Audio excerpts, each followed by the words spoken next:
ako sa another video para pakit sa inyo ang mga napamili ko and mag-back-to-school na nga tayo. And kaway-kaway naman tayo dyan sa mga June 13 papasok. Pero kung bago pa lang kayo sa aking channel, huwag niyo kalimutan subscribe, hit the subscribe button, and huwag niyo kalimutan i-like itong video. And yun nga, mag-shoutout tayo and lima muna aking i-shoutout. Shoutout kay Eliza Tibayan, shoutout kay Ann Monton, shoutout kay Pretty Girl Love, shoutout kay Ann Lorin Montano, shoutout kay Danaya. And kung gusto niyo ma-shoutout sa akin next video, comment nyo lang hashtag back to school. Simulan natin sa ating dito sa binili ko na sapatos. Ayan. Size 37 siya. Ayan yung sapatos. Hindi ko sabihin yung price niya. Next, dito sa ating bag. Color black tong baba and blue tong taas. Pakita ko sa inyo yung loob niya. Ayan yung loob niya. Wala siyang ganong mga lalagaran dito. Kasi yun yung pinili ko kasi ayoko na madami lalagaran natin. Itong lower part na nasa itong baba na to. Ayan.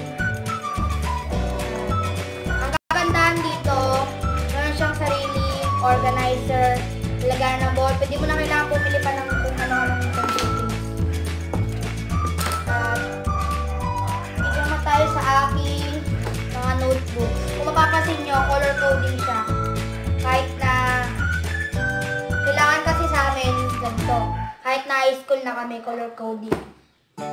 Itong 30 pesos na green, which is ito yung ano namin, English. 20 pesos. Plastic cover na siya. And itong Pilipino namin, 16 pesos. Plastic cover din, 16 pesos yun. And itong TLE namin, same price lang din.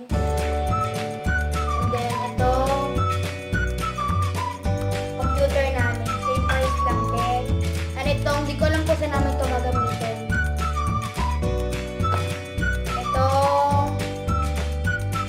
Violet na maki namin. Same price lang din. Itong ESP. Ayan. Itong 8. Same price lang din. And itong dalawang big na to, it costs 26 isa. Itong ano namin, yellow matte notebook. Plastic cover na din. Ito din, science na pink. May plastic cover din. Same price lang din, 26 pesos. And then, itong pink na, ano, dito. Yearbook long. Magkano to? 45. Di ko alam kung bakit pink, pero ito yung sinabi sa amin. Sa grade level namin. Then, ito,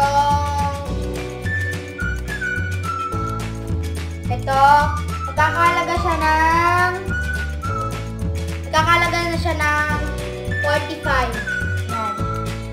Saka ito yung pambura niya, nagkakalaga ng ganito kalit lang 26. Tatak na ito. Uno. Ito talaga. Next itong ruler. 9 pesos. Ay, lang pala. And ito yung long plastic envelope na 21 pesos isa.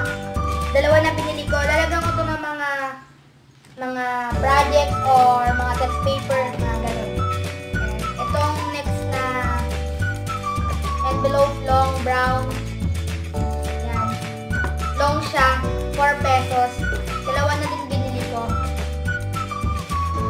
Ayan, ang dami kalat. Then, itong eraser na 5 pesos. And then, itong mga fastener na piso isa. Pinalik ko rin natin na kaya nilagyan ko. And then, next tong ball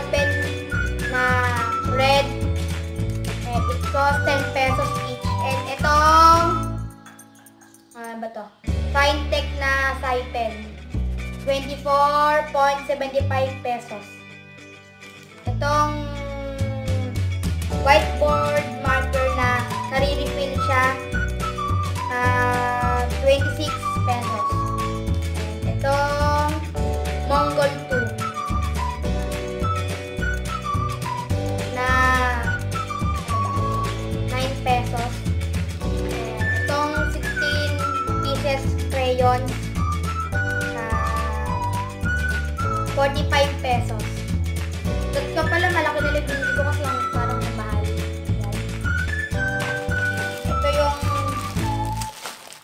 Ito yung pinaka-last. Ito yung price niya. 63.75. Ang maganda nito, madami siya, nakamura pa. Buksan natin. Ito yung mga sinasali.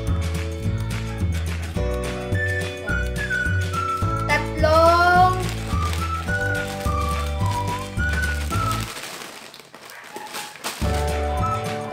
quiz pad. Ayan. Ang kagandahan dito, maganda sulatan. Ganun din naman sa mga notebook na binili ko.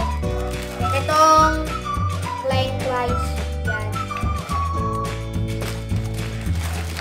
Itong Crosswise quiz pad. And lastly, but not the least, itong intermediate pad.